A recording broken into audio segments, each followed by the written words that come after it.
Another historic launch for NASA and SpaceX. The first fully operational mission for the Crew Dragon spacecraft lifted off from Florida. CBS 2's Hermela Aragawi joins us live from the newsroom with more on this really incredible launch. Hermela? That's right. It's huge. 4 astronauts took off on what experts call a historic mission for the U.S.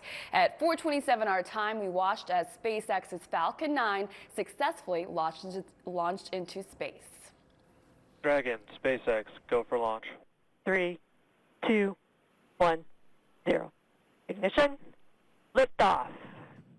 They took off from the Kennedy Space Center in Florida, marking what some call a new era of NASA human spaceflight. The launch was scheduled for yesterday, but it was called off because of poor weather conditions.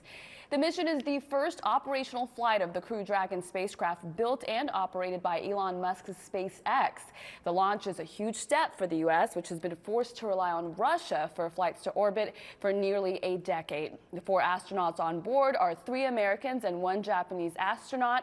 Victor Glover is one of the 4, and he also happens to hail from the Southland. He grew up in Pomona, and he makes history as the first African-American astronaut to go to the International Space Station for an extended period. We talked to him and a rocket scientist about the historic launch. It is important to have kids who look like me or look like I looked when I was younger, see someone that they can relate to that way. And the reason why it is important is because now the Americans have the ability to launch from American soil into outer space and into the International Space Station. And this is a huge deal.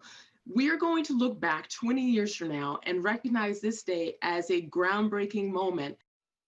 The astronauts will stay for varying periods. Victor Glover of Pomona will stay there after the others return. Live in the newsroom, Hermela Aragawi, CBS 2 News. That is so cool, Hermela. Thank you.